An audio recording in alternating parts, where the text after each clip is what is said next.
रात्रियों की चर्चा करते हैं उद्धव? क्या हम लोगों की चर्चा करते हैं? बताओ, क्या हम लोगों को याद करते हैं कभी या नहीं करते हैं? तो कुछ गोपियाँ गोपियाँ बोलती है कि उद्धव जी, क्या कभी श्री कृष्ण उन रात्रियों का स्मरण करते हैं? ताकिम निशा स्मृति यासु तदा प्रिया वृंदावने कुमुद कुंद शशांकरम में रेमे क्वण चरणनो पुररास गोष्ठम अस्माभि मनोज्ञ कथम कदाचित। क्या कभी श्याम सुंदर उन रात्रियों को स्मरण करते हैं जिस रात्रि में हम लोगों के साथ में रास किए हैं, जिस रात्रि में अनेक प्रकार के सुंदर कुमुद खिले हुए हैं? उस रात्रि का स्मरण करते हैं, याद करते हैं? जो हम लोगों के साथ में सुंदर रास किए थे, उस रात्रि को याद करते हैं? बताओ, करते हैं या नहीं?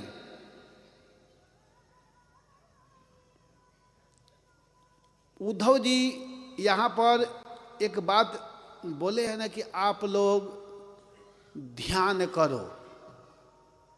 किसका ध्यान करो? जो सबके भीतर रहता है। कौन भीतर रहता है? कौन सबके भीतर काम करता है? तो वास्तव में भगवान कृष्ण ही सबके भीतर हैं।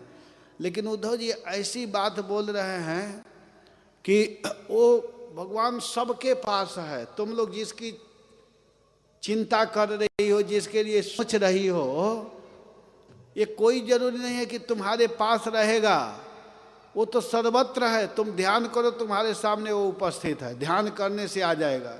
ध्यान करने से उद्धव हम लोगों का मन 10-20 नहीं है ना कि हम लोग ध्यान करेंगे। और जहाँ आप कह रहे हैं कि उसका कोई रूप नहीं है, कोई रंग नहीं है, उसका कोई स्वरूप नहीं है, उद्धव जी बोले हैं, कह रहे हैं कि वह ब्रह्म है, निर्गुण है, निराकार है, निर्विशेष है। तो कहते हैं कि निर्गुण है, उसका कोई गुण नहीं है। निराकार, उसका कोई आकार नहीं है। तो गोपियाँ कही कि तब वो कैसा है? तो ब्रह्म है, ज्योति स्वरूप है, उसका चिंतन करो, प्रकाश स्वरूप है। तो कही प्रकाश स्वरूप, उसका हाथ नहीं है, उसका पैर नहीं है। तो अब गोपीजन कहते कि हे उद्धव, आप कह रहे हैं कि उसका पैर नहीं है, उसका हाथ नहीं है, उसका आकार नहीं है, उसका मुख नहीं है। तो ऐसे लंगड़े लूल्हे ब्रह्म को लेकर के हम क्या करेंगे? आप ही बताइए। हम लोगों को तो वो परमात्मा चाहिए, वो श्याम सुंदर चाहिए जिसके हाथ है। कहती हैं कि कर बीनु कैसे गाय दूही हैं हमारे वह, कर बीनु कैसे गाय दूही हैं हमारी वह, पद बीनु कैसे नाचे थिर की रिझाए हैं। पद बीनु कैसे नाची थिर की रिझाई हैं। कर बीनु कैसे गाय दूही हैं हमारे वह, कर बीनु कैसे कैसे नाचे थिर के रिझाए हैं। पद बीनु कैसे नाची थिर की रिझाई हैं। जिस ब्रह्म का कर कहते हैं हाथ को, जिसका हाथ ही नहीं है, तो कैसे गाय दुहेगा? हम लोग तो गाय दुहवाती हैं, हम लोग ब्रह्म से गाय दुहवाती हैं। हमारा जो ब्रह्म है ना, कृष्ण, हमारा जो परमात्मा है प्यारा श्याम सुंदर, उससे हम लोग गाय दुहवाती हैं। और पद भी नहीं, जिसका पैर ही नहीं है, पद मतलब पैर, जिसका पैर नहीं है, तो पद बीनु कैसे नाच थिर के रिझाए हैं। पद बीनु कैसे नाची थिर की रिझाई है। जिसका पैर ही नहीं तो कैसे नाचेगा? हम लोगों को नाचने वाला श्याम सुंदर चाहिए, जो नृत्य करता हो, नाचता हो। नाचने वाला हमको भगवान चाहिए, जो नाचने वाला है। ऐसे प्रियतम से हम प्रेम करती हैं। और आप कह रहे हैं कि उसका कोई आकार ही नहीं है, कोई मुख ही नहीं है।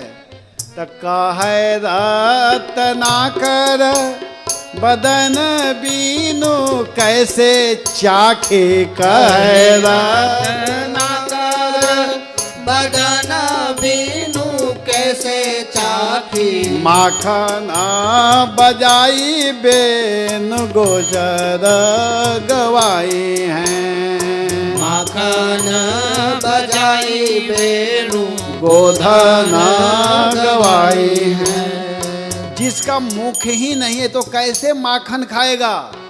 हम लोग तो सुंदर सुंदर प्रसाद बनाती हैं अपने घर में, अपने कन्हैया के लिए सुंदर आइटम बनाती है, अनेक प्रकार के मिठाई बनाती है, अनेक प्रकार के सब्जियां बनाती है, अनेक प्रकार के सुंदर सुंदर मिष्ठान बनाती हैं अपने घरों में। और जब ब्रह्म का, जब परमात्मा का मुख ही नहीं तो कैसे खाएगा उद्धव। फिर तो हम लोगों का सारा भोजन बनाया हुआ व्यर्थ हो जाएगा। तो ऐसे ब्रह्म को हम लोग नहीं लेना चाहती हैं।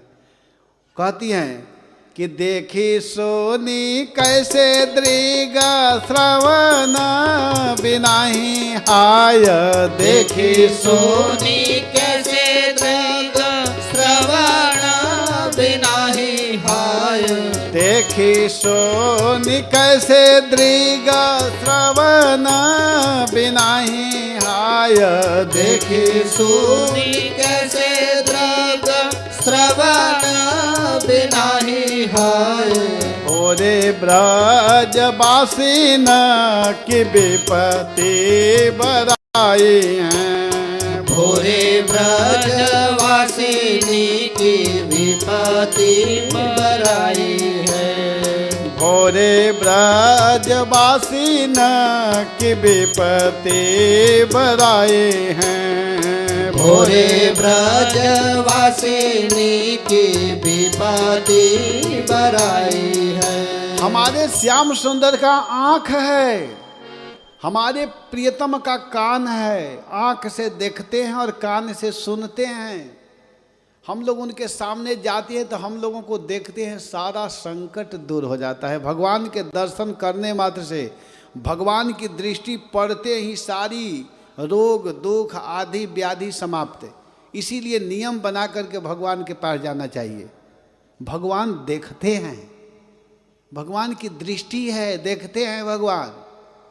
एक आपस में चर्चा करने लगे, उनसे कहे कि अरे बाबा तुम्हारा आँख नहीं है, तुम नियमित आते हो, क्या देखते हो। तो क्या बोले, कह रहे मैं नहीं देखता हूँ, लेकिन हमारे प्रभु तो देखते हैं ना कि सुरवा भी रोज आता है, या अंधा भी रोज आता है दर्शन करने के लिए, उनकी तो दृष्टि हम पर पड़ती है ना। भगवान देखते हैं और सुनते भी हैं। भगवान सुनते हैं। आप लोग चैतन्य चरितामृत में कथा जानते हैं कि एक वृद्ध ब्राह्मण थे, उनको लेकर के एक युवक ब्राह्मण गए हुए थे वृंदावन में, और भगवान के सामने, गोपाल जी के सामने दोनों में चर्चा हुई, वार्तालाप वहाँ वार्ता की हुआ है आपस में। उनके सामने ही वो पंडित जी बोले कि मैं अपने बेटी का विवाह करना चाहता हूँ, और वो कहे कि क्या विश्वास है आप करेंगे कि नहीं। तो कहे कि हम गोपाल जी के सामने बोल रहे हैं, मैं अपने बेटी का विवाह करूँगा। और जब गांव आए तो बेचारे अपने पुत्रों से कहे, लेकिन उनके पुत्र लोग बोले कि हम लोग इतने धनी हैं, उस गरीब ब्राह्मण से विवाह करेंगे, हम लोगों से सब माने में छोटा है। फिर अंत में वो बालक कहा कि नहीं, ये सब बात भगवान के सामने हुआ है। वहाँ गए तो भगवान सुने थे ना, ठाकुर जी ऐसी ऐसी समस्या है, आपको वृंदावन से चलना होगा, अगर आप नहीं चलेंगे तो फिर हमारा काम नहीं होगा। और अपने काम से ज़्यादा दिक्कत है कि उस ब्राह्मण का बात असत्य न हो जाए, झूठी न हो जाए। तो भगवान कहे कि तुमको पता है तुम किससे बोल रहे हो, मैं मूर्ति हूँ ना, मूर्ति कहीं चलती है, वो बोल रहे हैं भगवान।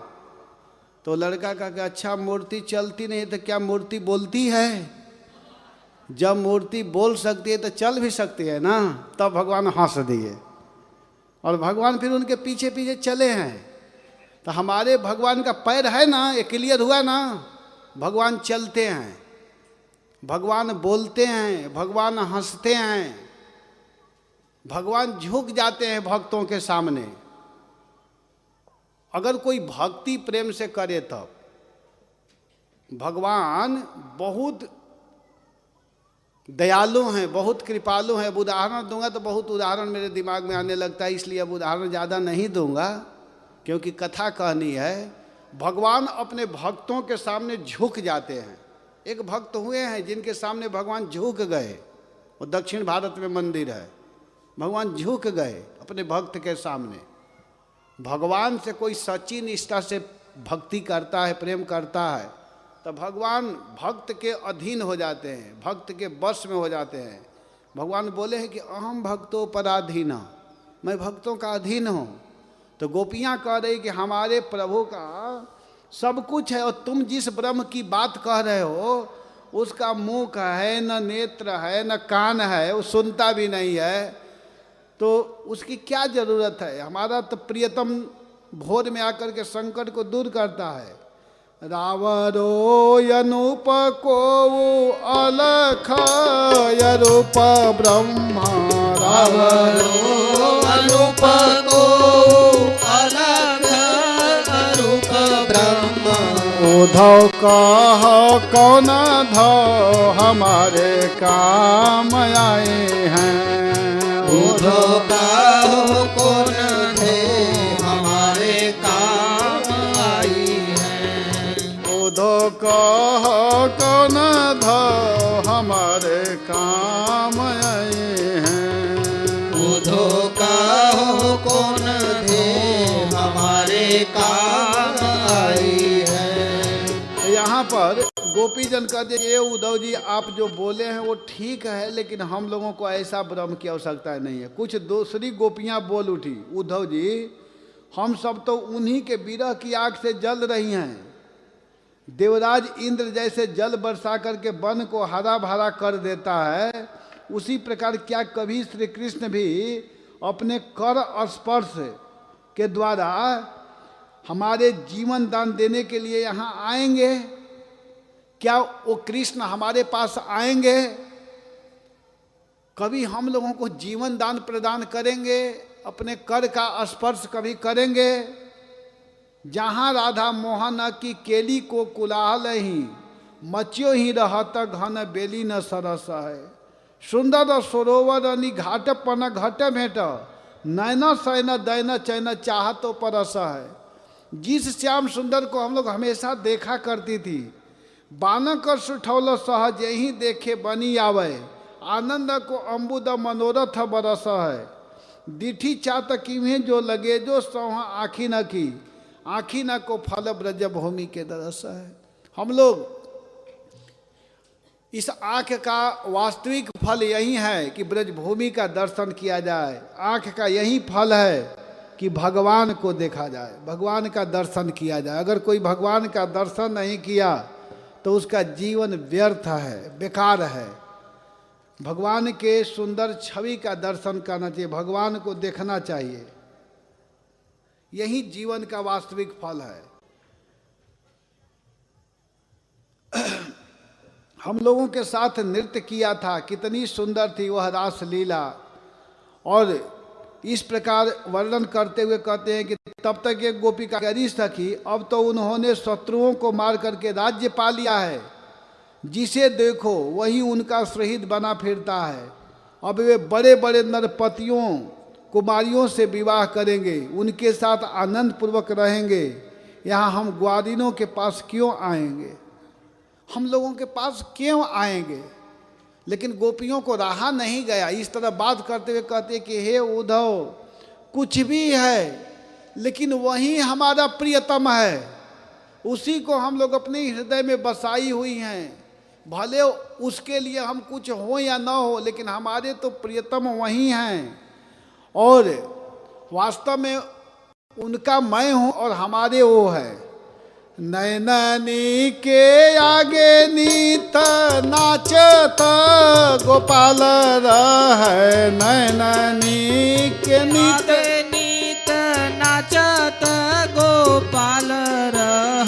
ख्याल रहे सोई जो अन्य रसवारे हैं, ख्याल रहे सोई जो अनन्य रस वारे हैं। कहे रात न करा सो भवना भरी है रह, कहे रात न करा सो भवना भरिए रह। जाके चाव भाव रच उर में अखारे हैं, जाके चाव भाव रच उर में अघारे हैं। ब्रह्मा हूँ भये पनारी ऐसी बनी जो रहे, ब्रह्मा हूँ भये पे नारी ऐसी ये बनी जो रहे। तो सहे शीशा सब बैन जो तिहारे हैं, तो सहे शीश सब बैन जो तिहारे हैं। यह अभिमान तो गवैहे ना गए हूँ प्राण, यह अभिमान तो गवे है ना गए हूँ प्राण। हम ओ नहीं के वह प्रीतमा हमारे हैं, हम ओ नहीं के वो तो प्रीतम हमारे हैं। हम ओ नहीं के वो तो प्रीतमा हमारे हैं, हम ओ नहीं कि वह तो प्रीतमा हमारे हैं। धुआं से हमको दिक्कत हो रहा है।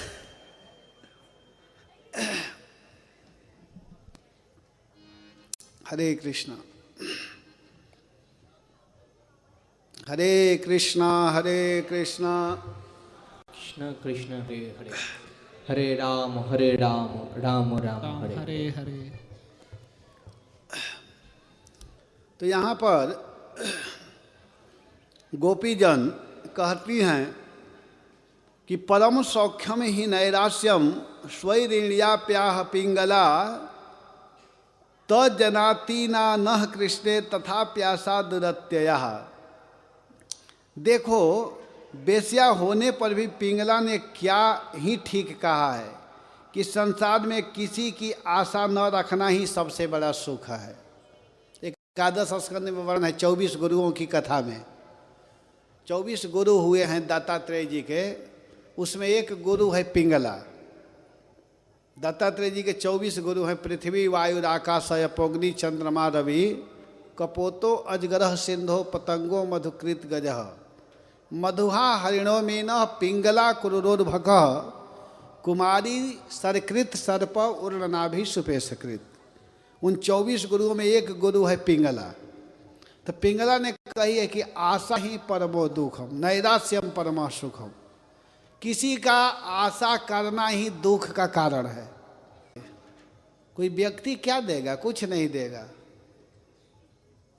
सभी लोग दुखी हैं, वो क्या हमको हेल्प करेंगे? इसलिए किसी की आस न करके नैराश्य से पूर्ण रहते हुए भगवान की भक्ति करनी चाहिए, भजन करना चाहिए। हरे कृष्णा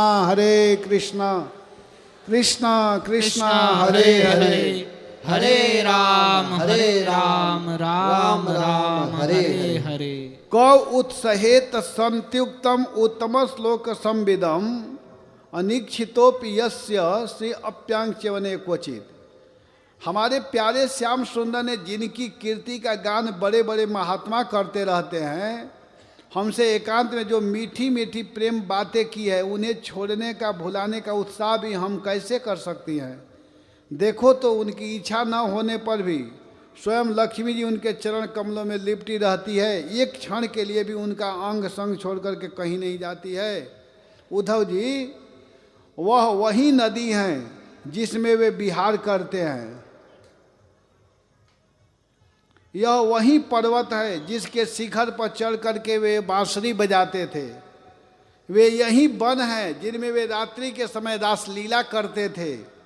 और वे ही गौएं हैं जिनको चराने के लिए वे सुबह शाम हम लोगों को देखते हुए जाते और आते थे। वहीं वृंदावन है, वहीं जमुना जी हैं, वहीं गायें हैं। और यह ठीक वैसे ही बंसी की तान हमारे कानों में गूंजती रहती है जैसे वे अपने अधरों के संजोग से छेड़ा करते थे। बलराम जी के साथ श्री कृष्ण इन सभी का सेवन किया है।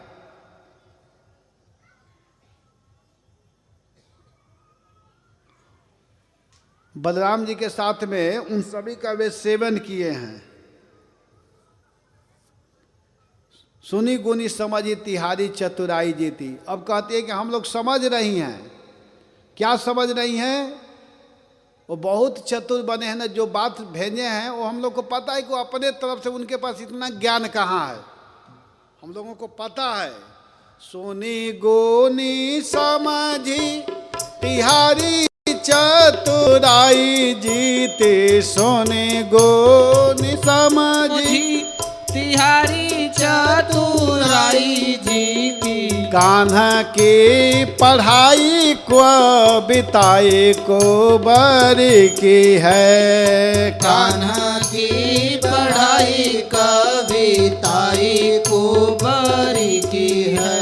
इसमें जितनी बात लिखी हुई है ना, कृष्ण ने है जरूर, लेकिन इसमें जो कविताई है, जो कविता है, वो सब कुबरी की है। बेचारी कुबरी काहे को ये सब कहने जाए, लेकिन वे लोग बोल रहे हैं कि कान्हा की पढ़ाई कविताई को बरी की है। कान्हा की पढ़ाई कविताई को बरी की है। कहे रत्नाकर त्रिकाल हूँ त्रिलोक हूँ। रत्नाकर त्रिकाल हूँ त्रिलोक हूँ मैं। आनन कुनात्र देव की कही की है। आनन कुनात्र देव की कही की है। कहाँ ही प्रतीति प्रीति नीति हूँ त्रिवाचा बाचे। कहीं प्रतीति प्रीति नीति हूँ त्रिवाचा बाची। उधव साच मन की अरज की है। उधो साच मन की अरज की। ये उद्धव हम लोग बिल्कुल सत्य कहती हैं कि हम लोगों का सब कुछ कृष्ण के लिए है, कृष्ण में ही अपने मन को लगाई हैं। और जानते हो, वो तो है हमारे ही हमारे ही हमारे ही हैं। वो तो है हमारे ही हमारे ही हमारे ही हो। हम वो नहीं के वो नहीं के वो नहीं के हैं। हम ओ नहीं के ओ नहीं की ओ नहीं की है। वो तो है हमारे ही हमारे ही हमारे ही हैं। वो तो है हमारे ही हमारे ही हमारे ही हो। हम वो नहीं कि वो नहीं कि वो नहीं कि हैं। हम ओ नहीं की ओ नहीं की ओ नहीं की है। हे उद्धव, एकदम स्पष्ट रूप से सुन लो कि कृष्ण हमारे हैं और हम कृष्ण के हैं।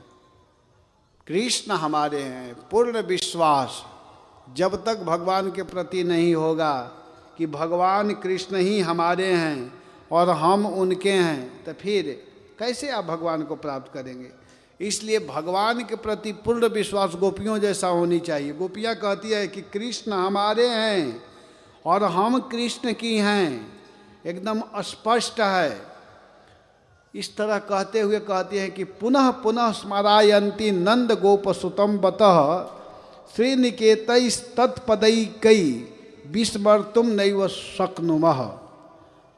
कह रहे हैं कि अहो, गोप नंद नंदन को बार बार स्मरण कराते हैं। लक्ष्मी निवास उनके नन्हे चरणों का भूल जाने में हम नहीं ही सामर्थ्य हैं, हम बिल्कुल सामर्थ्य नहीं हैं। उनके यहाँ का एक एक प्रदेश, एक एक धूलिकण उनके परम सुंदर चरण कमलों से चिन्हित है। इन्हें जब जब हम देखती हैं, सुनती हैं, दिन भर यहीं तो करती रहती हैं। हम लोग दिन भर यहीं काम करती हैं। श्री कृष्ण के चरण चिन्हों को देखती हैं, श्री कृष्ण के सुंदर चरित्र को सुनती हैं, तब तक वे हमारे प्यारे श्याम सुंदर नंद नंदन को हमारे नेत्रों के सामने ला करके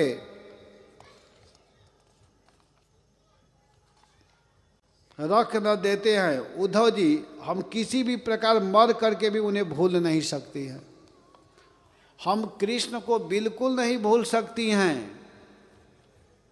हमेशा उन्हीं के लीलाओं को याद करती हैं, उन्हीं के लीलाओं को स्मरण करती हैं। इस प्रकार होते हुए कहते हैं, हे नाथ रमण प्रेष्ठ, हे नाथ रमानाथ ब्रजनाथार्तिनाशन, मग्न मुद्धर गोविंद गोकुलम ब्रिज नारनवात। रोते हुए जोर से कहने लगी, हे स्वामी, हे नाथ, हमारे प्यारे श्री कृष्ण, तुम ही हमारे जीवन के स्वामी हो। उद्धव के सामने रो रही हैं और कहते हैं कि आप ही हमारे जीवन के स्वामी हो, आप ही हमारे नाथ हो, आप ही सर्वस्व हो। हे प्यारे, तुम लक्ष्मी नाथ हो तो क्या हुआ, आप लक्ष्मी नाथ हो तो क्या हुआ, हमारे लिए तो आप ब्रज नाथ ही हो, आप ब्रज के नाथ हो। हम ब्रज गोपियों के एकमात्र तुम ही सच्चे स्वामी हो। हे श्याम सुंदर, तुमने बार बार हमारी व्यथा मिटाई है, आपने हमारी दुख को बार बार मिटाई है, हमारे संकट काटे हैं।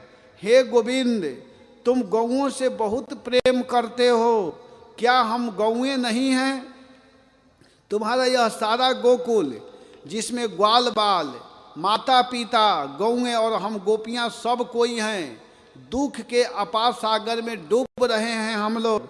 तुम इसे बचाओ, आओ और आकर के हमारी रक्षा करो। हे कृष्ण, हे श्याम सुंदर, हे नाथ, हे रमानाथ, ब्रजनाथार्तिनाशन, आप ब्रजवासियों के दुख को दूर करने वाले हैं। मग्न मुद्धर गोविंद गोकुली ब्रिज नारनवात।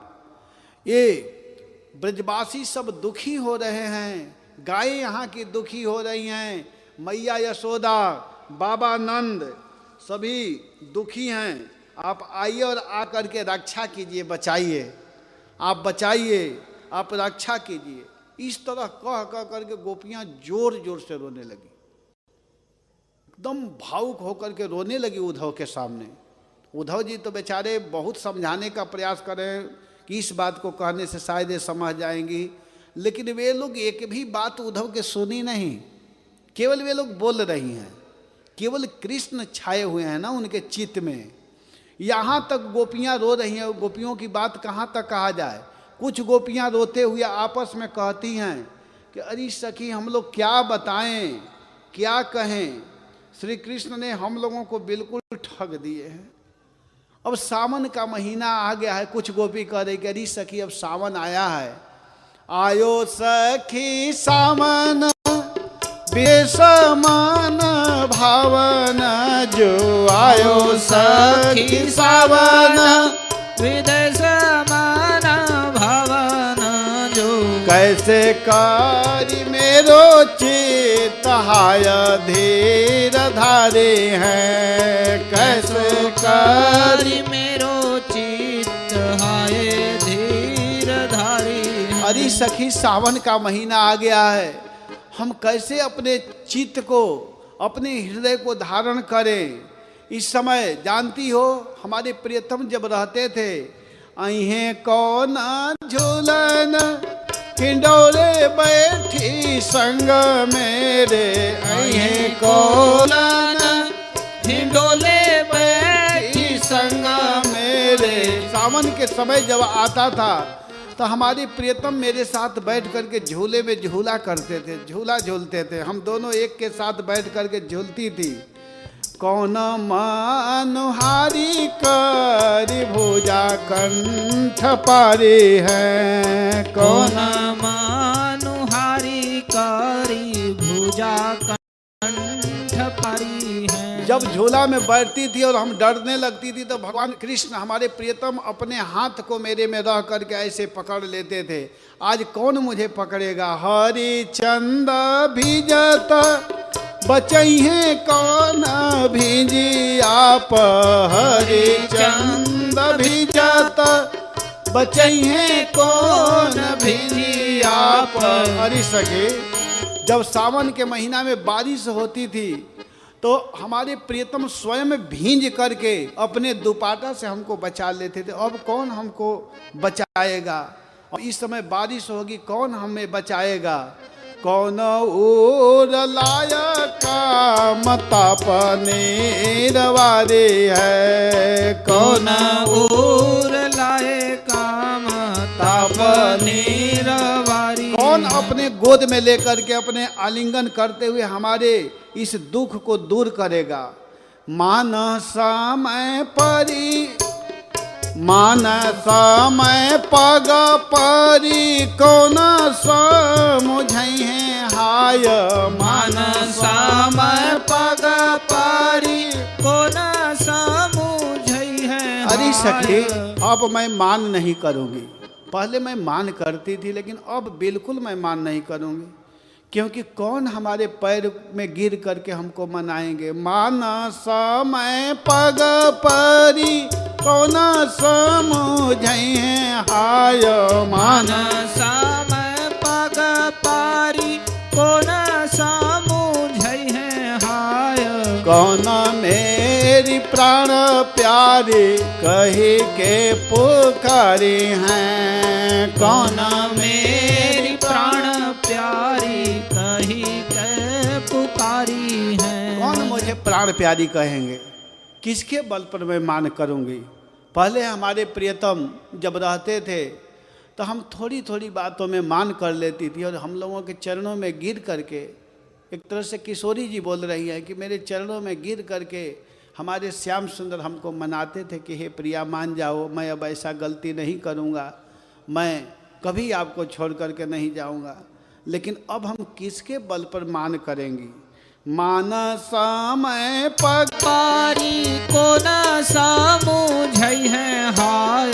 कौन मेरी प्राण प्यारी कही के पुकारी हैं। कौन मेरी प्राण प्यारी कही के पुकारी है। कौन मेरी प्राण प्यारी कही के पुकारी हैं। कौन मेरी प्राण प्यारी कही के पुकारी है। इस प्रकार गोपी जन रोने लगी और रोते हुए जब इस तरह लगी व्याकुल होने, तब सुखदेव जी कहते हैं कि प्रिय परीक्षित, भगवान श्री कृष्ण का प्रिय संदेश सुनकर के गोपियों के विरह की व्यथा, पहले तो दुखी हुए। तब उद्धव जी कहते कि अरे गोपियाँ, आप लोग इतनी दुखी क्यों होती हो। भगवान अवश्य ही आएंगे, श्याम सुंदर आएंगे। और वे लोग बिल्कुल शांत हो गई। अब वे बड़े प्रेम और आदर से उद्धव जी के सत्कार करने लगी। अब समझने लगी कि नहीं नहीं, उद्धव का सेवा करना चाहिए, बेचारा इतना दूर से आया है, हम लोग केवल अपने ही बात सुनाने में रह गई, इनको खिलाई नहीं, अच्छे तरह से सेवा नहीं की। आखिर कुछ भी है, हमारे प्रियतम के मित्र तो है ना, हम लोगों को सेवा करनी चाहिए। तो ये सोच करके गोपियों का व्यथा मिटने लगा।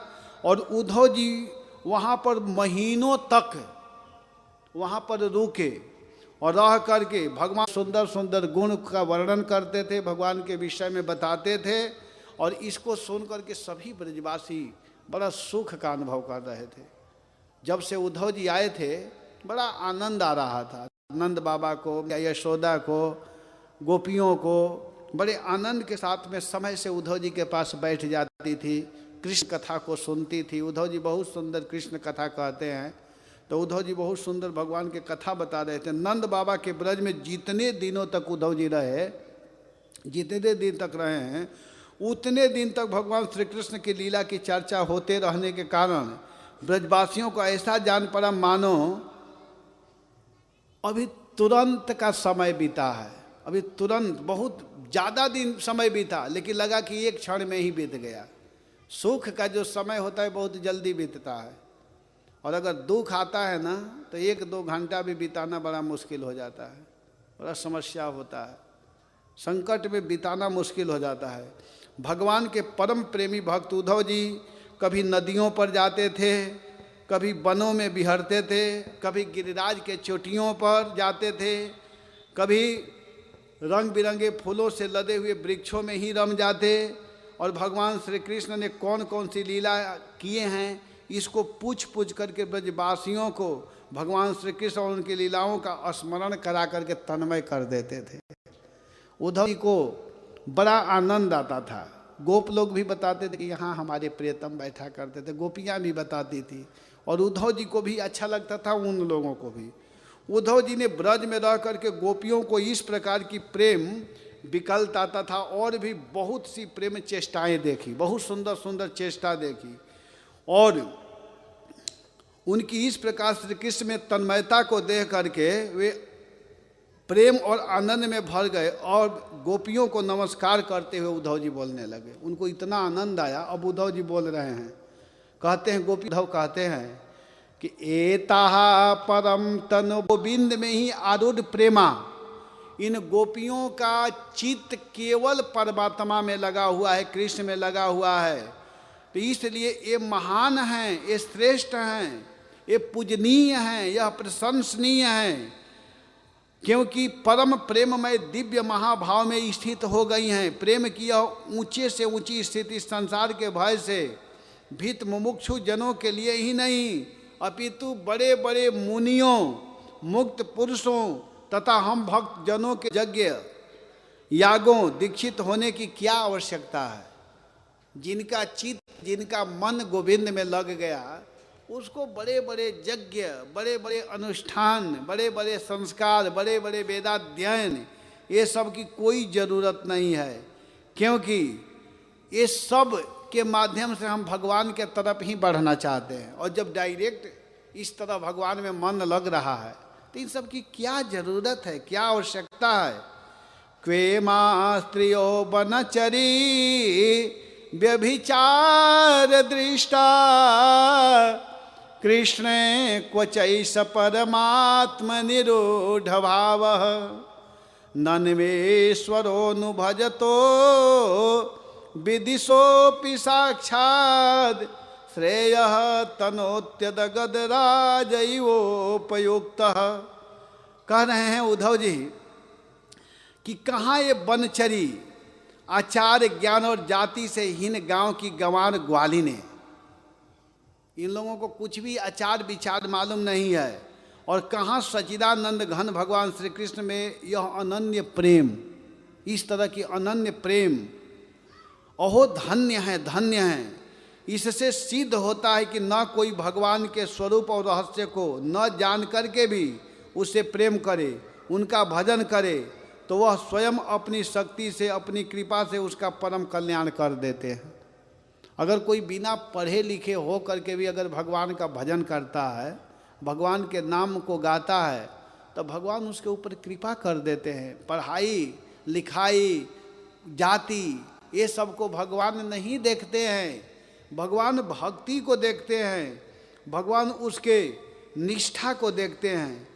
और अनजान में भी अमृत पी ले तो वह अपनी वस्तु शक्ति से पीने वाले को अमर बना देता है। जैसे अमृत को कोई अनजान में भी पी ले तो उसको अमर बना देता है, वैसे ही बिना पढ़े लिखे भी अगर कोई भगवान के नाम को गाता है तो नाम यह नहीं सोचता है कि नहीं पढ़ा है इसलिए इसको कल्याण नहीं करूँगा, ऐसा नाम नहीं सोचेगा, ऐसे भगवान नहीं सोचते हैं।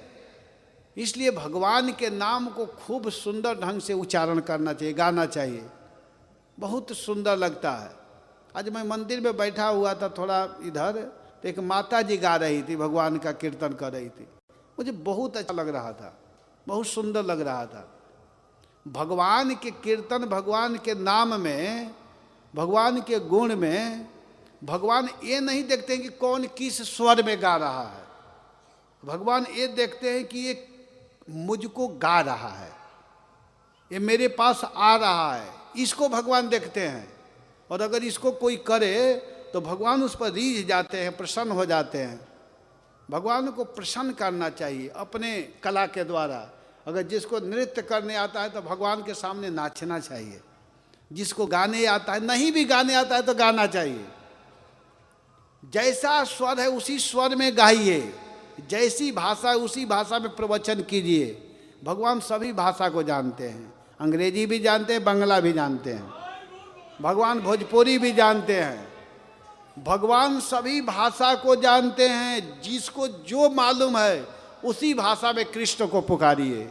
हरे कृष्णा कृष्णा कृष्णा हरे हरे, हरे राम राम राम हरे हरे। कहते हैं कि नायम श्रियोंगौ नितांतरते प्रसाद स्वयोसिताम नलिन गंधरुचाम कुतोन्या रासोत्सवेस्य भुजदंड गृहीत कंठ लब्धाशिषाम यौदगाद ब्रजवल्लवी नाम। कह रहे हैं कि कहाँ ये बनचरी, भगवान श्री कृष्ण ने रासोत्सव के समय इन ब्रजंगनाओं के गले में बाँह डाल डाल करके इनके मनोरथ पूर्ण किए। इन्हें भगवान ने जिस कृपा प्रसाद का वितरण किया, इन्हें जैसा प्रेम दान प्रदान किया, वैसा भगवान की परम प्रेमवती नित्य संगनी वक्ष स्थल पर विराजमान लक्ष्मी को भी नहीं प्राप्त हुआ। जो दिन रात भगवान के वक्ष स्थल पर रहती है, उस लक्ष्मी को भी वह सुख नहीं प्राप्त हुआ जो सुख इन गोपियों को मिला। भगवान अपने बाह में बाह आलिंगन करते हुए रास किए हैं, उन लोगों का सेवा किए, भगवान हवा किए हैं, उनके पसीना को पोछे हैं, भगवान जल ला करके पिलाते थे, इतना सुख प्राप्त हुआ। जो दिन रात साथ में रहती है लक्ष्मी, उनको भी प्राप्त नहीं हुआ। कमल सी सुगंध और कांति से युक्त देवंगनाओं को भी नहीं मिला, फिर दूसरी स्त्रियों को तो बात ही क्या है। अब इतना बोलते हुए कहते हैं कि आशा महो चरण रे रुजुसाम हम श्याम वृंदावने किमपि गोलमलतौषधीनां यादोस्त्यजं स्वजनमार्यपथं च हित्वा भेजोर्मुकुन्द पदवीं श्रुतिभिः विमृग्यां। कह रहे हैं उद्धव जी कि हमारी यही चाह है, मैं यही आस लगा करके बैठा हूँ। आसाम अहम या दुस्त्यजम स्वजनम च आर्यपथम, जिन्होंने दुस्त्याज्य अपने संबंधियों तथा श्रेष्ठ कुलीनता मार्ग की त्याग करके श्रुतियों द्वारा ढूंढ जाने वाले मुकुंद प्राप्ति के मार्ग को अपना लिया है। अहो इनकी चरण रज ने वृंदावन में झाड़ी लता तीर्णों में मैं कोई हो जाऊं। कह रहे हैं कि मेरी यही आशा है। आसाम अहम, अहम माने मेरा, हमारी यही आशा है, यही इच्छा है कि मैं इस ब्रज के लता बन जाऊं। उद्धव कह रहे हैं, जो बहुत बड़े विद्वान थे, भगवान के अत्यंत निकटतम मित्र, इतने बड़े पढ़ाई किया हुआ व्यक्ति कह रहा है कि हमारी यही लालसा है, यही आशा है कि मैं इस वृंदावन के लता बन जाऊं। प्रश्न होगा कि लता क्यों बनना चाहते हैं? अरे वृक्ष ही बनना था तो बड़ा वृक्ष बन जाते, छोटा वृक्ष क्यों बनना चाहते हैं? अरे कहीं भी जाना चाहिए तो बड़ा रहना चाहिए। अरे वृक्ष जोनी को ही प्राप्त होना चाहते हैं तो बड़ा हो जाए। कहे नहीं नहीं नहीं नहीं, हम बड़ा वृक्ष नहीं बनना चाहते हैं, हम लता जो जमीन में रहते हैं, दुर्बा घास बन जाऊं, झाड़ी बन जाऊं छोटा छोटा, ताकि जो सब कुछ त्याग करके जो अपना जीवन भगवान के लिए समर्पित किया है, अर्थात इन गोपियों का, इन ब्रजवासियों के चलने से जो ब्रज का रज उड़े, इनके चरण धूल मेरे ऊपर आकर के पड़े, यह हमारी कामना है, यह हमारा चाह है। उद्धव का सारा ज्ञान खत्म हो चुका है। ब्रज के लता बनना चाहते हैं, ब्रज के पता बनना चाहते हैं। करे कि यही हमारी कामना है, मैं यही चाहता हूँ कि मैं इस वृंदावन में, मेरे लिए तो सबसे अच्छी बात यह होगी कि मैं इस वृंदावन धाम में कोई झाड़ी लता अथवा औषधि जड़ी बूटी ही बन जाऊं इस ब्रज में। क्यों? क्योंकि यदि मैं ऐसा बन जाऊंगा तो मुझे इन ब्रजंगनाओं की चरण धूलि निरंतर सेवन करने के लिए मिलती रहेगी, निरंतर ब्रज का रज मेरे ऊपर पड़ता रहेगा, ब्रज का रज मिलेगा। इनकी चरण रज में स्नान करके मैं धन्य हो जाऊंगा। जब चरण रज मेरे ऊपर पड़ेगा तो मैं धन्य धन्य हो जाऊंगा। धन्य है ये गोपियाँ, देखो तो सही, जिनको छोड़ना अत्यंत कठिन है, उन स्वजन संबंधी तथा लोक वेद आर्य मर्यादा का त्याग करके इन्होंने भगवान की पदवी, उनके साथ तन्मयता, उनका परम प्रेम प्राप्त कर ली।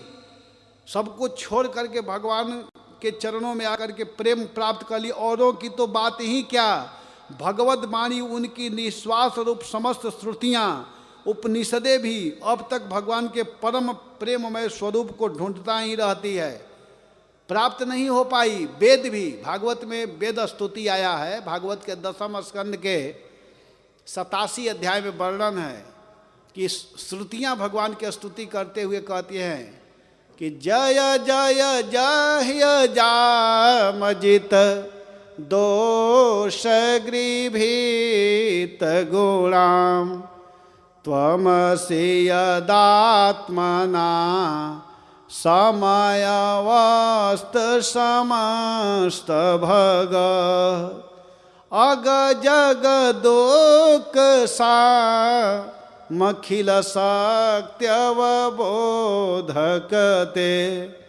क्वचिद जयात्मना चचरतो नुचरे निगमः।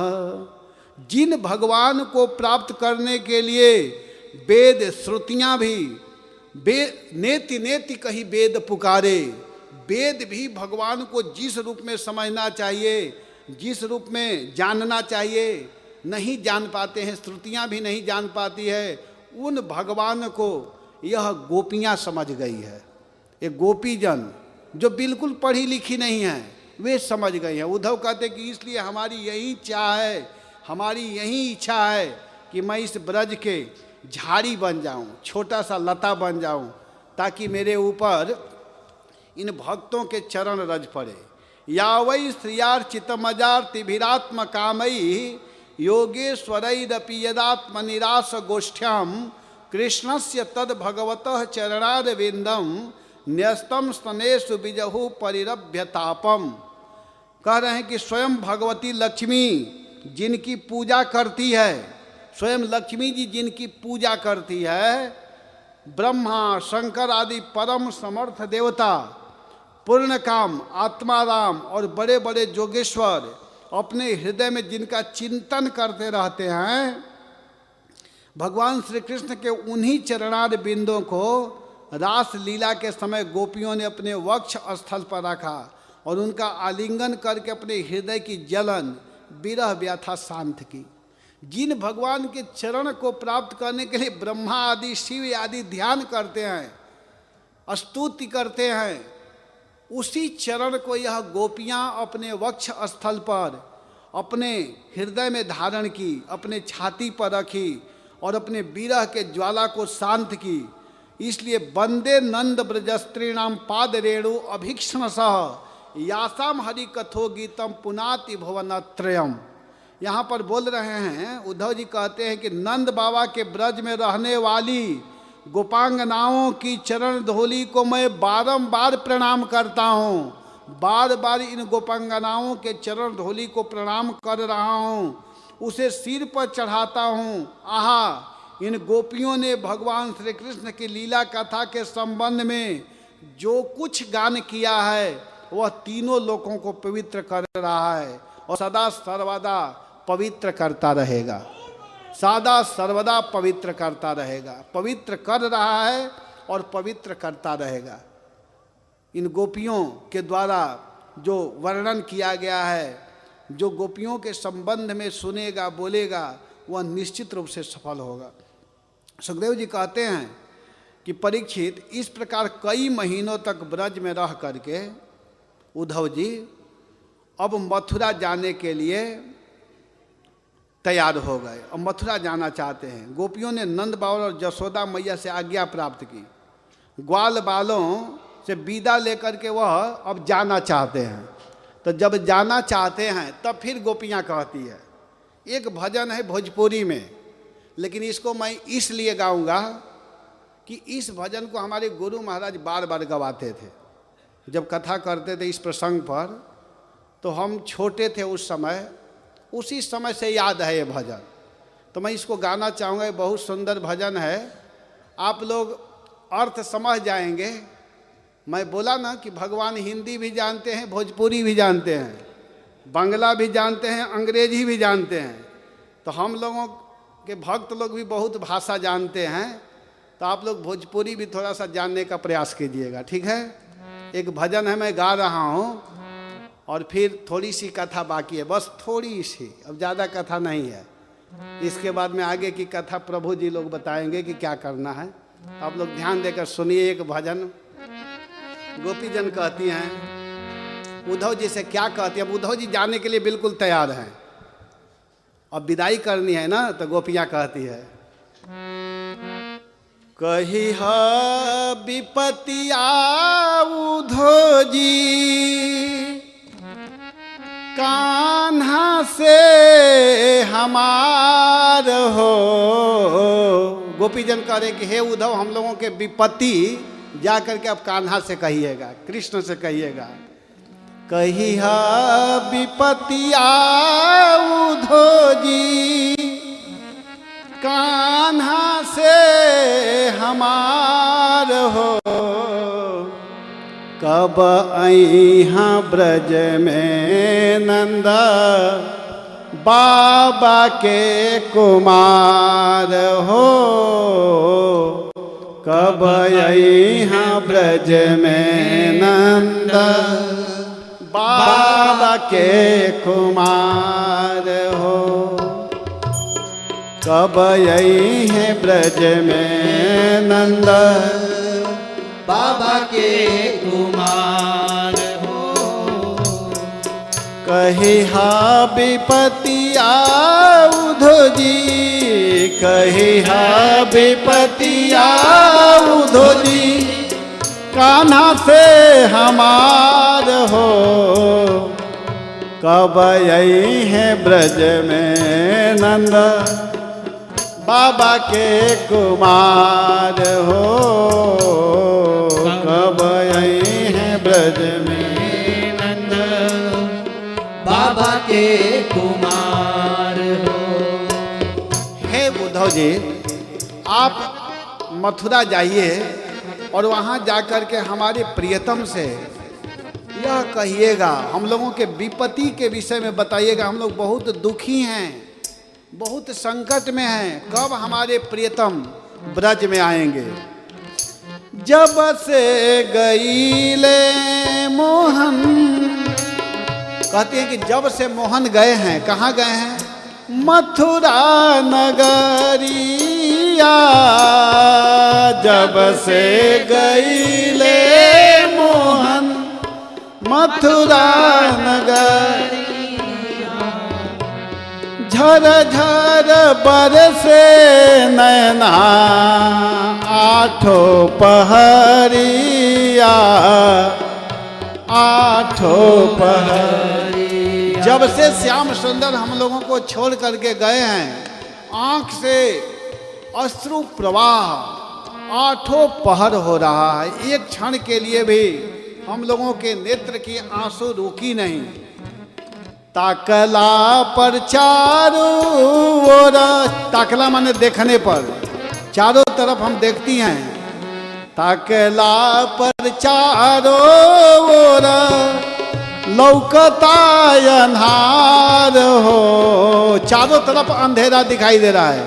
कब अइहे ब्रज में नंद बाबा के कुमार हो,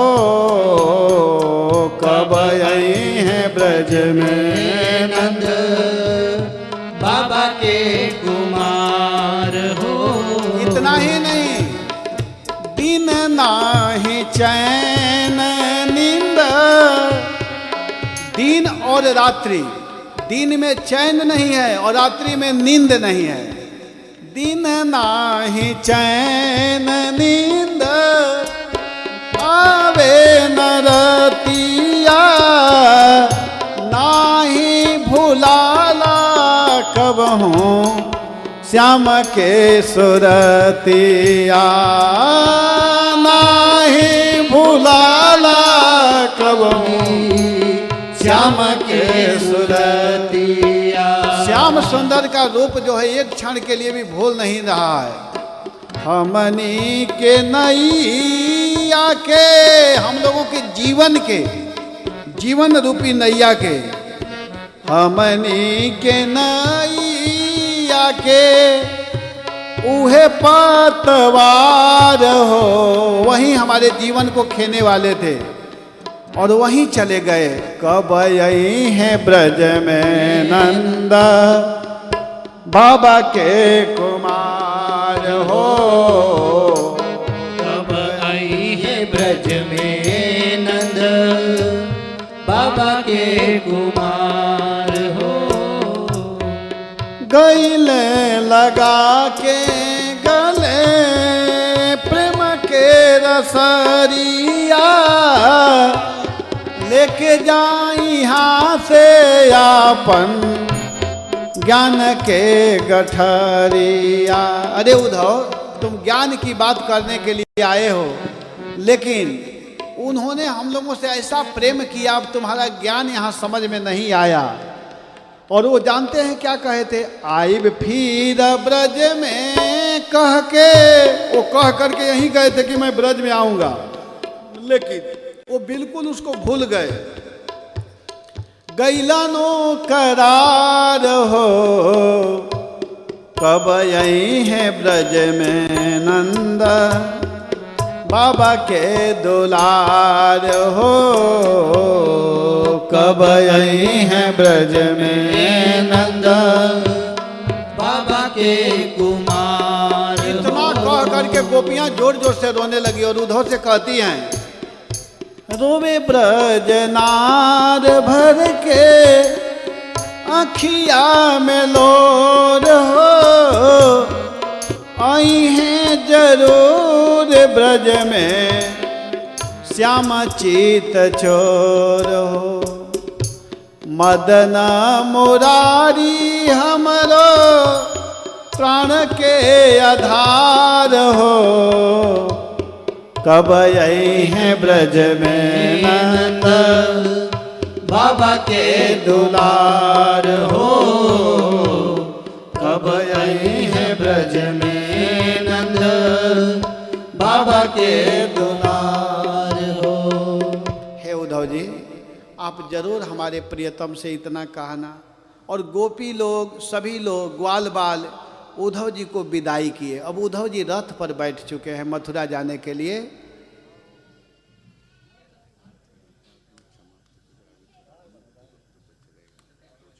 हाँ, तो उद्धव जी रथ पर बैठ चुके हैं और जब उद्धव जी रथ पर बैठ गए, खूब सुंदर ढंग से गोपीजन, नंद बाबा, मैया यशोदा, सभी लोग उद्धव जी को विदाई कर रही हैं और बार बार उद्धव से कहती हैं कि बेटा, नंद बाबा कहते हैं कि बेटा उद्धव, तुम हमारे कान्हा को सब कुछ बताना और कहना कि बाबा बहुत याद कर रहे हैं।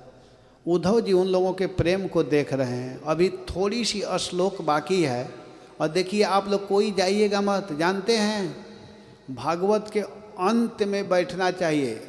कहा गया है भागवत में कुछ ऐसी कथा है कि जिसको सुनने से 7 दिन कथा सुनने बिल्कुल नहीं जाना है।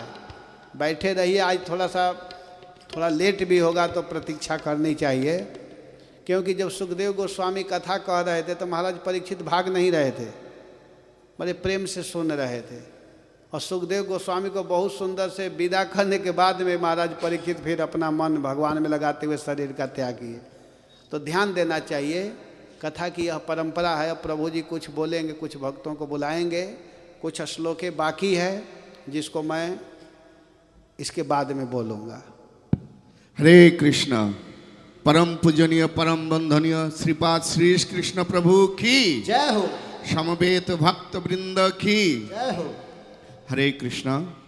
আপনারা যে মঙ্গলময় কথা শ্রবণ করছেন, এই ভাগবত অত্যন্ত গুরুত্বপূর্ণ আমাদের জীবনের জন্য, এই কলিহত জীবের জন্য।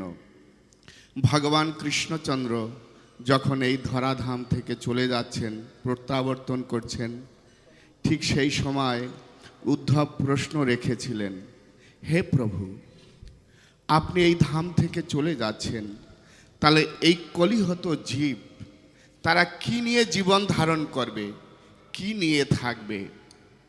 ভগবান কৃষ্ণচন্দ্র তখন কি করলেন? নিজেকে ভাগবতমের সঙ্গে তিনি মিলিয়ে দিলেন, ভাগবতমের পৃষ্ঠার সঙ্গে তিনি মিলিয়ে দিলেন। যেমন আইসক্রিম গলে জল হয়ে যায়, ভগবান কৃষ্ণচন্দ্র ঠিক তেমনি জল হয়ে গেলেন এই ভাগবতের সঙ্গে। বলে কৃষ্ণচন্দ্র ভগবান কি जय हो, ভাগবত মহাপুরাণ কি जय हो। হরে কৃষ্ণ।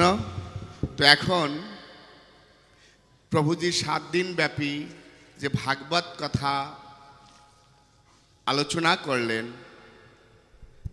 তার মধ্যে থেকে 2-4 কথা তুলে ধরার জন্য, তাদের অনুভূতি বক্তব্য প্রদান করবার জন্য আমি সর্বপ্রথম পরম পূজনীয় পরম বন্ধনীয় শ্রীপাদ পদ্মনেত্র প্রভুর চরণ কমলে আমি প্রার্থনা করছি, দয়া করে আপনি আসুন, 2-4 কথা এই ভাগবত কথা সম্বন্ধে, আপনার অনুভূতি সম্বন্ধে আপনি বলুন। হরে কৃষ্ণ।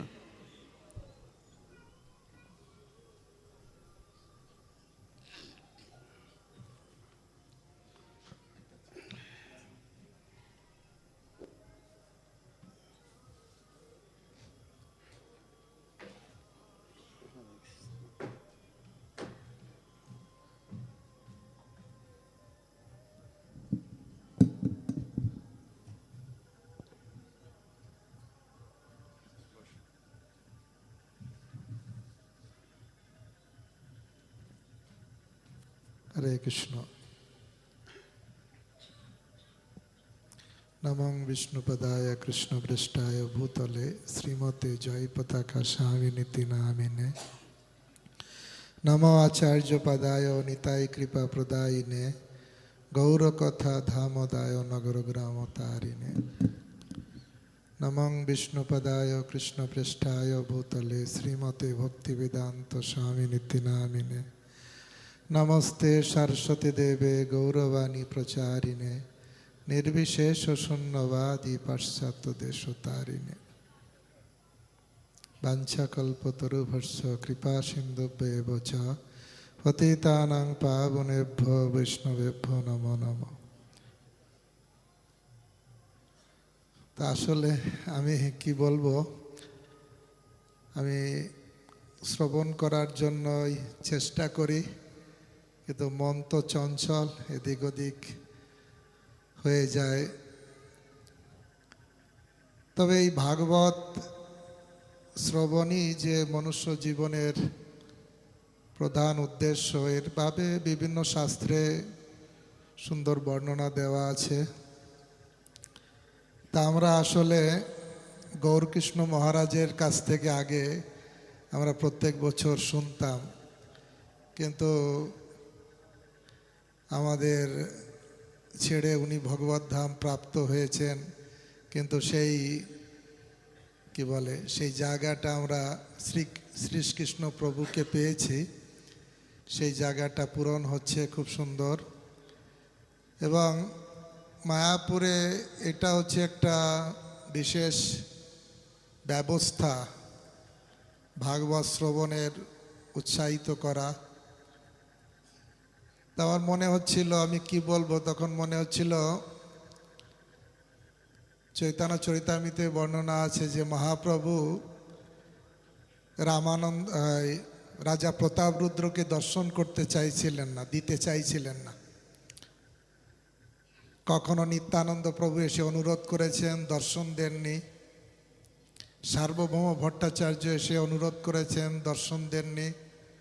রামানন্দ রায় এসে অনুরোধ করেছেন, তাও রাজাকে দর্শন দেননি। কিন্তু যখন জগন্নাথ বল্লভ উদ্যানে মহাপ্রভু বিশ্রাম করছিলেন, তখনই সার্বভৌম ভট্টাচার্য অন্য ভক্তরা রাজা প্রতাপরুদ্রকে বললেন যে এই হচ্ছে সময়, তুমি যাও, রাজবেশ পরিত্যাগ করে সাধারণ বেশ ধারণ করে মহাপ্রভুর সেবা করো। আর ঠিক রাজা সাধারণ বেশ ধারণ করে মহাপ্রভুর পাদ সেবা করতে লাগলেন আর গোপী গীত গাইতে লাগলেন। তো সেখানে বর্ণনা করা আছে, প্রথম থেকে গাইতে শুরু করেছেন। কবিরাজ গোস্বামী কমেন্ট্রি দিচ্ছেন মাঝে মাঝে যে রাজা প্রতাপরুদ্রকে দর্শন দিতে চাননি, আর মহাপ্রভু যখন চোখ বন্ধ হয়ে আছে, সেই রাজা যখন কাছে এসেছে, উনি কি দেখতে পাচ্ছিলেন না? আমরা চোখ বন্ধ করে দেখতে পাই না, কিন্তু মহাপ্রভু চোখ বন্ধ করলেও সব দেখতে পান। সেই ব্যক্তিই এসেছেন। কিন্তু যখন ভাগবতের শ্লোক আবৃত্তি করছেন, তখন আরও বলছেন। আর লাস্টে যখন শ্লোকটা গেয়েছেন, তব কথামৃতম তপ জীবনম কবিভীড়িতম কলমশাপহম শ্রবণ মঙ্গলম শ্রীমাদতম ভুবি গৃণন্তিতে ভুরিদা জনা। এই জগতে সেই ব্যক্তি, তিনি হচ্ছেন ভুরিদা, সব থেকে বড় দানী। এই জগতে অনেক রকম দানী লোক আছে যাদের স্ট্যাচু 3 রাস্তার মাঝখানে দাঁড় করানো থাকে, আমরা দেখেছি কলকাতার। তা আসল দানী হচ্ছে, ভাগবতে বর্ণনা করছেন, গোপীরা গাইছেন যে আসল দানী হচ্ছে যিনি জগতে ভাগবত কথা দান করেন। তা শ্রীকৃষ্ণ প্রভু সব সময় এই যে ভাগবত কথা দান করার জন্য এই যে প্রচেষ্টা, এবং আমরা জানি কীভাবে পরম্পরা রাধা গোবিন্দ স্বামী মহারাজ, রাধা গোবিন্দ দাস গোস্বামী মহারাজ, তিনি সবাইকে উৎসাহিত করছেন বিশেষ করে যে ভাগবত পড়তে হবে। তো মহাপ্রভু যখন এই শ্লোকটা শুনেছেন, শ্রবণ মঙ্গলম, এই ভাগবত কথা শ্রবণ করলেই মঙ্গল হবে। এবং যারা জগতে এই ভাগবত কথা জীবের কাছে শ্রবণ করান, তারাই হচ্ছে জগতে সবথেকে বড় দানী। তা আমাদের ভাগ্য যে প্রভুকে আমরা প্রত্যেক বছর এই সুযোগ হয়। আমার সৌভাগ্য হয়েছিল, আমি বৃন্দাবন থেকে যখন আসছিলাম, একই ফ্লাইটে প্রভুর সঙ্গে আসলাম। তা আসলে আমি চেষ্টা করি ভাগবতের সঙ্গ লাভ করতে, কিন্তু মন তো চঞ্চল, খুব খারাপ, সেই জন্য হয় না। তবু চেষ্টা করি। আমি প্রভুকে জিজ্ঞাসা করছিলাম কবে এই বছরে ভাগবত কথা হবে, সেই অনুসারে আমি শিডিউলটা রেখেছিলাম। তা আমার বক্তব্য হচ্ছে এটাই, প্রভু এই যে ভাগবত কথা সবাইকে দান করছেন, এটা হচ্ছে সবথেকে বড় জিনিস আমাদের জীবনে। আর আমি একবার মনে হচ্ছিল আমি বৃন্দাবন চন্দ্র দাস গোস্বামীকে, ওই বৃন্দাবনে ওনার প্রভুর গুরু ভাই, তা ওনাকে জিজ্ঞাসা করছিলাম আমার ভাগবত কথায় রুচি কি করে হবে। বলে শুনতে শুনতে রুচি হবে, পড়তে পড়তেই রুচি হবে। তা মন চঞ্চল, কিন্তু আমরা যদি চেষ্টা করব, করতে করতে এক সময় ভাগবতে রুচি আসবে। তা আমাদের রুচি দান করার জন্য প্রভু আমাদের কৃপা করার জন্য এসেছেন। মহান্তের স্বভাব এই তারিতে পামর, নিজ কার্য নাই তবু যান পরের ঘর। তা আমাদের মতন অধম ব্যক্তিকে কৃপা করার জন্য প্রভু এসেছেন, এবং তার জন্য প্রভুর প্রতি আমরা কৃতজ্ঞ, চিরকৃতজ্ঞ। অনুরোধ করব এই আশা যেন বন্ধ না হয়, প্রত্যেক বছর যেন এটা হয়। আপনার পদধূলি পাই। আর গঙ্গা মাতা এই গঙ্গা যে এটা সেবা কমিটি, তাদের আমি অনেক অনেক ধন্যবাদ জানাবো যে এই সুন্দর অ্যারেঞ্জমেন্ট করার জন্য, সুযোগ দেওয়ার জন্য। হরে কৃষ্ণ। হরে কৃষ্ণ। শ্রীপাদ একমাত্র ভাগবত কথা, তাই প্রভু যে কথা বললেন যে যারা এই ভগবানের বাণী প্রচার করেন তব কথামৃতম, সে হে প্রভু তোমার কথামৃত জড়জগতের দগ্ধীভূত হৃদয়কে শীতল করে। এবং তার বৃন্দের কাছে অনুরোধ করব যে সারাদিনব্যাপী আমরা যে ভাগবত কথা শ্রবণ করলাম, শাস্ত্রে রয়েছে যে কোনো কর্ম করলে, যে কোনো শুভ কর্ম, শুভ অনুষ্ঠান করলে, এমনকি বৈষ্ণব ভোজন দিলেও যদি তাকে দক্ষিণা দেওয়া না হয়, সেটা কিন্তু অসমাপ্ত থেকে যায়। সেই জন্য আমি আপনাদের কাছে অনুরোধ করব, যারা প্রভুকে দক্ষিণা প্রদান করতে চান, আমি অনুরোধ করব দুজন ভক্ত দুই দিকে যাবেন, আপনারা হাসুন, আমাদের ভক্তরা আপনাদের কাছে পৌঁছাবেন। আর সর্বপ্রথম আরেকটি কথা বলবো যে একটু সময় হয়তো লাগবে, আপনারা একটু ধৈর্য সহকারে অপেক্ষা করবেন। যদিও আমরা ভালো ব্যবস্থা করতে পারিনি, অনেক কষ্ট আপনাদেরকে দিচ্ছি, কিন্তু আমরা অনুরোধ করব একটু ধৈর্য ধরে আজকের এই প্রোগ্রাম দর্শন এবং শ্রবণ করুন। আমাদের পরবর্তী বক্তা, অনুভূতি বক্তা, আমি অনুরোধ করব, আপনারা সকলেই দেখেছেন শ্রীপাদ জগৎগুরু প্রভু, পরম শ্রদ্ধেয় জগৎগুরু প্রভু প্রতিদিন, যদিও তিনি ইস্কন মায়াপুরের একজন ভারপ্রাপ্ত অধ্যক্ষ কর্মকর্তা, কিন্তু তা সত্ত্বেও প্রতিদিন উনি যে ভাগবত কথায় আসছেন, তার জন্য জোরদার হরি বল, হরি বল, হরি বল। তাই আমি তাকে অনুরোধ করব তার অনুভূতি বক্তব্য প্রদান করবার জন্য। হরে কৃষ্ণ।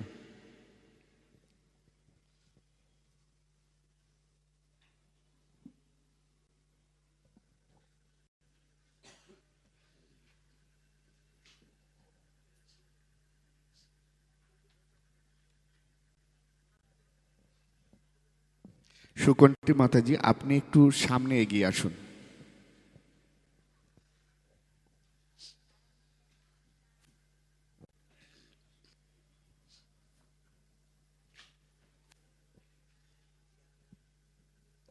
हरे कृष्ण।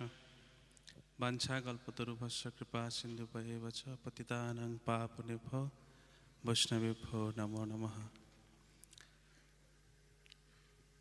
गंगा माता सेवा कमिटी के আমাদের মায়াপুর চন্দ্রোদয় মন্দিরের পক্ষ থেকে বিশেষ ধন্যবাদ যে ওনারা এত সুন্দরভাবে এরকম একটা ভাগবত সপ্তাহের আয়োজন করেছেন। আমি শ্রীপাদ শ্রীকৃষ্ণ প্রভুর কাছে বিশেষভাবে কৃতজ্ঞতা প্রকাশ করছি আমাদের মায়াপুর চন্দ্রোদয় মন্দিরের পক্ষ থেকে।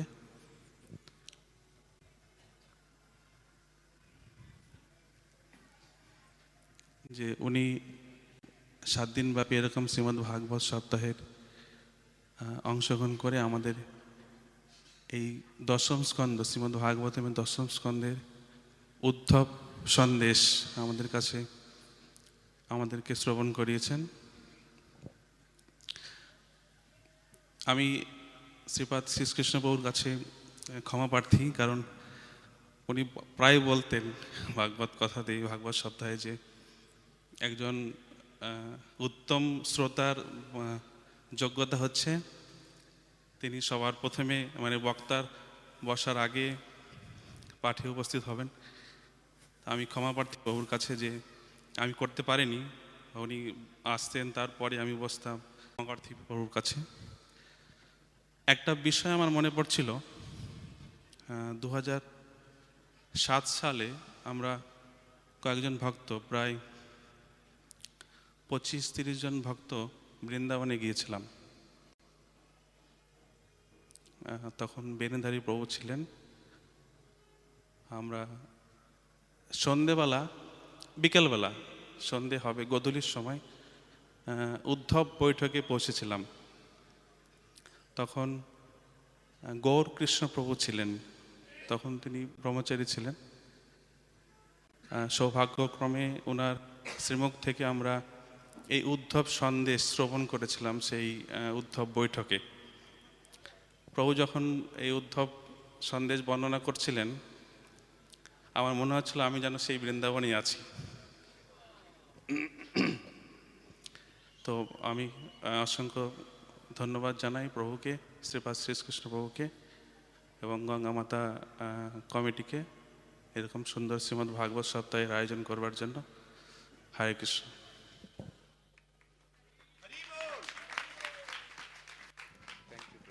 অসংখ্য ধন্যবাদ শ্রীপাদ জগৎগুরু জয়দেব প্রভুকে। তো এখন আমি অনুরোধ করব, প্রতি বছর যার সহায়তায় আমরা সাহস করে থাকি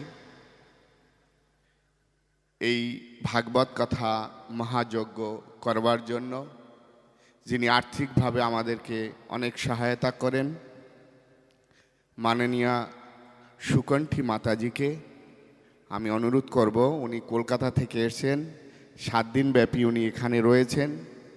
তাকে আমি অনুরোধ করব অনুভূতি বক্তব্য বলার জন্য। হরে কৃষ্ণ। মাতাজি অসুস্থ এবং পরিবারের সবাই অসুস্থ, কিন্তু তা সত্ত্বেও ভাগবত কথায় উনি অ্যাটেন্ড করেছেন। আমি যখন ফোন করলাম, মাতাজি বললেন, যতই অসুস্থ হই ভাগবতের কৃপায়, বৈষ্ণবদের কৃপায় আমি ঠিক মায়াপুরে পৌঁছে যাব ভাগবত কথার সময়। তাই উনি কষ্ট স্বীকার করে এখানে এসেছেন এবং উৎসাহ উদ্দীপনার সহিত এই ভাগবত কথা শ্রবণ করেছেন। হরে কৃষ্ণ। এখানে এই প্রতি বৎসর যে এই পুণ্যভূমিতে গঙ্গা মায়ের গঙ্গা তটে এবং প্রভুপাদ ঘাটে, যেখানে স্বয়ং প্রভুপাদের কৃপা আশীর্বাদ সবসময় বর্ষিত হচ্ছে সমস্ত ভক্তবৃন্দের উপরে, সেই প্রভুপাদ ঘাটে যে এই ভগবানের বাঙ্ময়ী মূর্তি শ্রীমদ্ ভাগবতম শ্রীকৃষ্ণ প্রভুর শ্রীমুখ থেকে যে নিঃসৃত হচ্ছে এবং সমস্ত মায়াপুরবাসী সেই অমৃতবাড়ি পান করে যে ধন্যাতিধন্য হচ্ছে, এটা আমাদের সকলেরই অনেক সৌভাগ্য। যদিও আমি এখনও মায়াপুরবাসী হতে পারিনি, চৈতন্য মহাপ্রভু আমার উপর কৃপা করেননি। আমি কলকাতায় থাকি, মাঝে মাঝে আসি, আবার মহাপ্রভু আমাকে এই ধাম থেকে বার করে দেন। তবে আপনারা যদি সবাই গঙ্গা মায়ের চরণে এবং শ্রীমদ্ ভাগবতের চরণে এবং সমস্ত ভক্তবৃন্দ যদি প্রার্থনা করেন, তাহলে হয়তো মহাপ্রভু নেই। আর শ্রীকৃষ্ণ এই 7 দিন ধরে যে ভাগবত কথা আমরা শ্রবণ করলাম, এখানে গোপীদের যে হৃদয়ের বেদনা আমরা অনুভব করলাম বসে, সেই বেদনার সাথে যেন একাকার হয়ে গেছে আজ এই 7 দিন ভাগবত কথার সমাপ্তির ঘোষণা। তাই আমি ভগবানের কাছে এবং শ্রীমদ্ ভাগবতমের কাছে, মা গঙ্গার কাছে আমি আন্তরিকভাবে প্রার্থনা করি যে সমস্ত মায়াপুরবাসী যেন এই বাঙ্ময়ী মূর্তি ভাগবতমের কৃপা লাভ করতে পারেন এবং এই সুন্দর একটা পরিবেশ, এত সুন্দর করে সুসজ্জিত একটা মাঙ্গলিক স্থান এবং একটা পুণ্যময় স্থানে যে এই ভাগবত কথা প্রতি বছর শ্রীকৃষ্ণ প্রভুর শ্রীমুখ থেকে আমরা শ্রবণ করি এবং আমরা এটা প্রার্থনা করি যে সুখদেব গোস্বামী যেমন 7 দিনে পরীক মহারাজকে ভাগবত ধামে পাঠিয়েছিলেন, আর গোকর্ণ সমস্ত গ্রামবাসীকে ভাগবত কথা শ্রবণ করিয়ে ভগবত ধামে পাঠিয়েছিলেন, তেমনি আমরা এটাও আশা রাখি মনে যে শ্রীকৃষ্ণ প্রভুজি সমস্ত মায়াপুরবাসীকেও একদিন ঠিক ভগবত ধামে পাঠাবেন। আমরা এই আশা রেখে আমি বক্তব্য শেষ করছি এবং আপনাদের সকলের চরণে আমার দণ্ডবাদ প্রণাম। হরে কৃষ্ণ।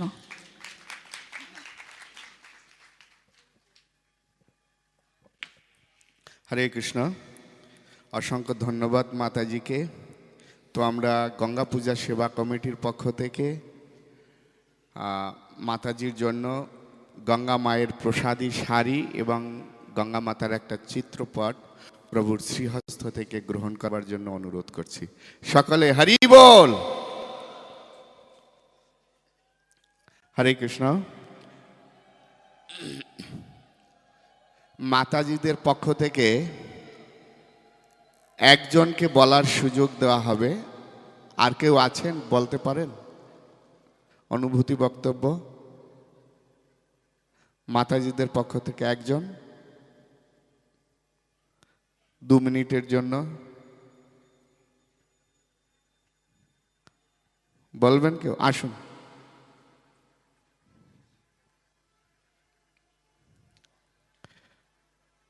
প্রভুদের মধ্যে থেকে একজন আসুন। প্রভু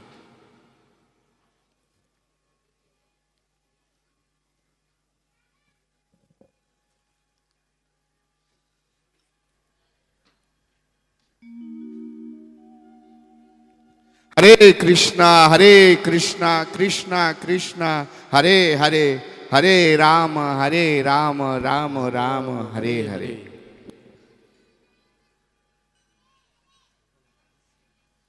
রাধেশ্যাম প্রভু তার চরণ কমলে অনুরোধ করব সংক্ষেপে বলার জন্য। হরে কৃষ্ণ।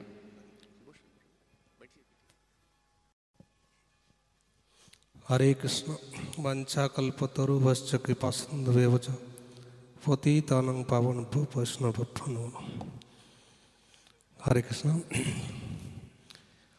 শিলা প্রভুপাদের কাছে একটা খবর এসছে যে প্রভুপাদ এক নেতা বলেছেন কাজ বেশি হবে কথা কম। একবার প্রভুপাদ তখন বোম্বে বললেন কথা বেশি হবে কাজ কম। কথা মানে কৃষ্ণ কথা। এই যে আমাদের কৃষ্ণ কথা বলতে ভাগবতমের কথা হচ্ছে কৃষ্ণ কথা, চৈতন্য চৈতন্য ভাগবতম গীতা। তাই এই সমস্ত যে কথার আয়োজন করেছেন তারা যে মানুষের কত উপকার করেছেন প্রভুপাদ প্রভু বললেন, পদ্মনেত্র প্রভু। তাই আমাদের ভাগবতমের একটা মহিমা বলবো। সনাতন গোস্বামী বলেছেন কয়েকটা শ্লোকে, মদেক বন্ধু মত সঙ্গীন মত গুরু মত মহাধন মত নিস্তারক মত ভাগ্য মত আনন্দ নমস্তুতে। মদেক বন্ধু, এ ভাগবতমকে জীবনের বন্ধু করে নিতে বলেছেন সনাতন গোস্বামী। মদেক বন্ধু মত সঙ্গীন সঙ্গী, মদেক বন্ধু মত সঙ্গীন মত গুরু মত মহাধন। এ ভাগবতম হচ্ছে মহাধন। আর গুরু মানে যিনি জ্ঞানের আলো প্রদান করেন। মদেক বন্ধু মত সঙ্গীর মত গুরু মত মহাধন মত নিস্তারক মত ভাগ্য। এ ভাগবতম নিশ্চিতভাবে উদ্ধার করবে। আর এই ভাগবতম হচ্ছে পড়লে শুনলে তার ভাগ্য খুলে যাবে। কারোকে জ্যোতিষীর কাছে হাত দেখাতে যেতে হবে না।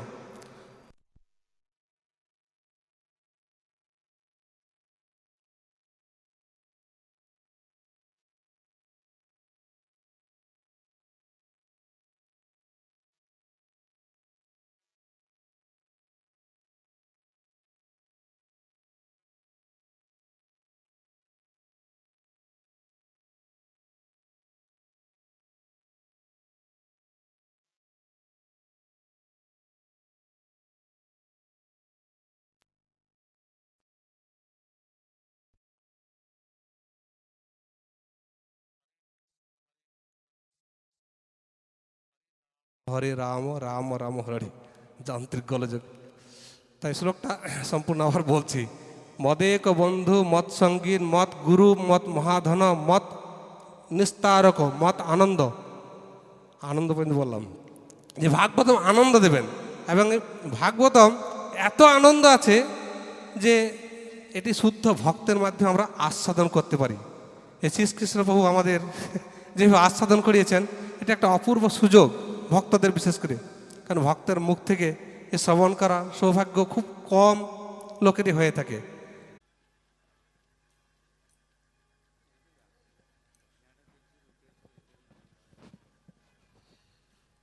হরে কৃষ্ণ। পাঞ্চাকল্প